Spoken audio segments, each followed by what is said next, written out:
Yo, what is up, headhunters and executive recruiters in the HERC? Free to go live here. I actually just dropped off my daughter at school, heading back to my home office, and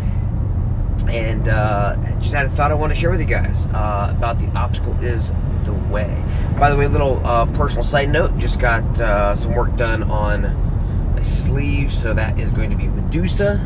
It's kind of in progress right there, so it is coming along. What's up, Gina? So anyway, that said, just want to share with you a little thought about the obstacle is the way on my way home. So here's the thing, right? So I'm sure you guys have heard of Marcus Aurelius, Roman Emperor, back around, I think like 100 AD, 200 AD, something like that. And he wrote, and he was a man of philosophy, man of stoicism, and he wrote something, and I forget the exact quote, but it's something about how the action, or the impetus to the action becomes the action, or something like that. In essence, the obstacle to the way, or what I'm sorry, he said, what stands in the way becomes the way. The impetus to the action becomes the action. And that is kind of the heart of Stoicism. Stoicism meaning that you can't really control what happens to you. You can only control your reaction to that thing. And it's the common term nowadays is the obstacle is the way. In fact, there's a great book by Ryan Holiday about that subject, so I highly recommend it. But it's really the heart of Stoicism, right?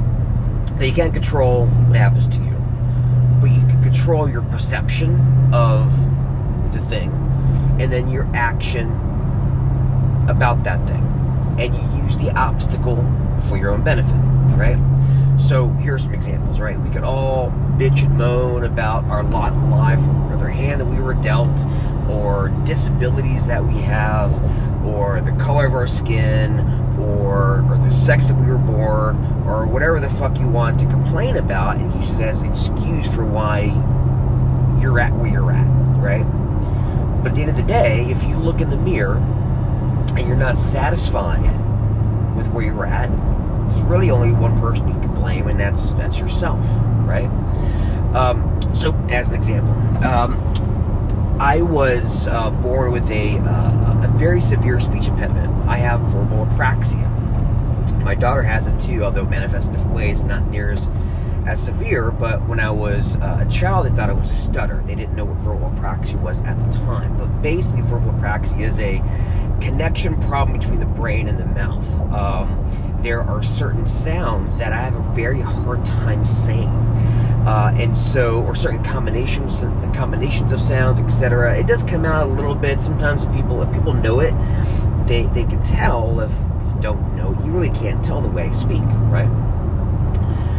And so when I was younger, again, they thought I was a stutter. But I really, I just couldn't talk. So if I were to say something with a hard consonant at the beginning of the sentence, especially if I had a lot of social pressure or around me, I couldn't say it. I literally would, and I'd stand there for like 5 minutes trying to get the word out, and I'd try to throw it out of my body. I couldn't come out like that. That's why people thought I was a stutter, because I would get kind of the sound out, but that was it. And it was devastating when you're in grade school. Kids are cruel. And I had a really, really hard time. And of course, the more social pressure, the more social anxiety, the worse it gets. And then the worse it gets, the more social pressure, because you're bullied, and it just became a cycle that I had to break.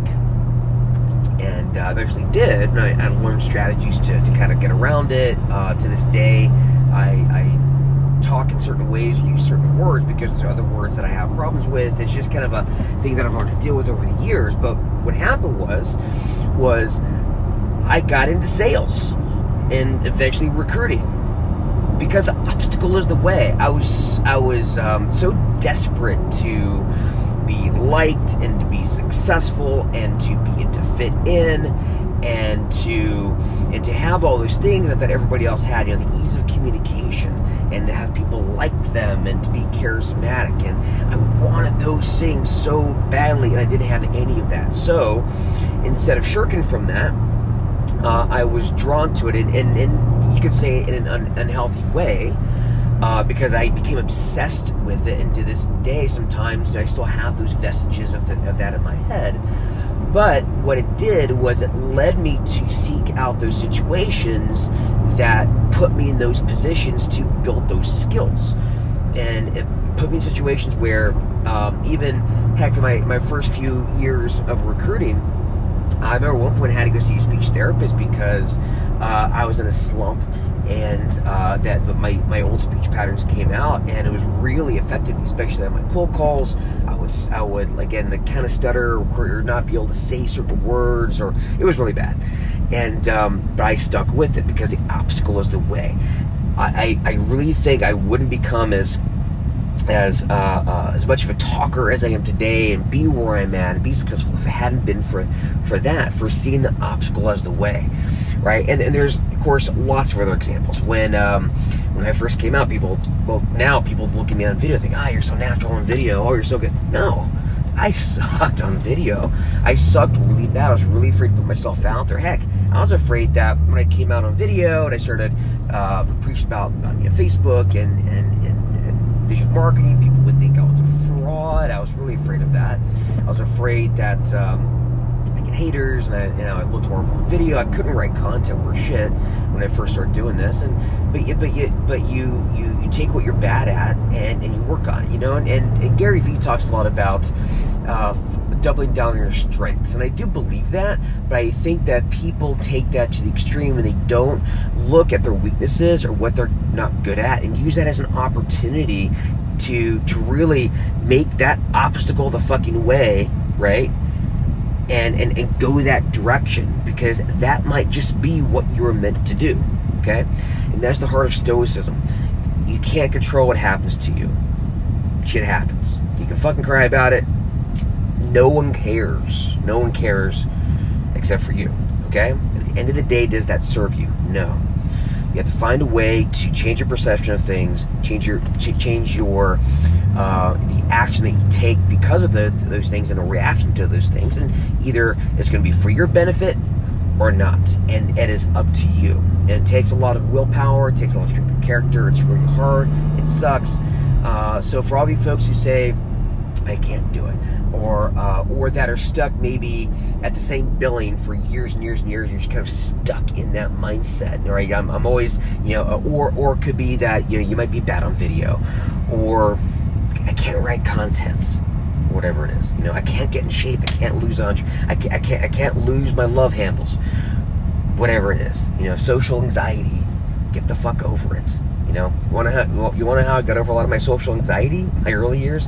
I went to malls and I would high-five people that I didn't know just to get out of my comfort zone. It may sound weird, but it worked, right?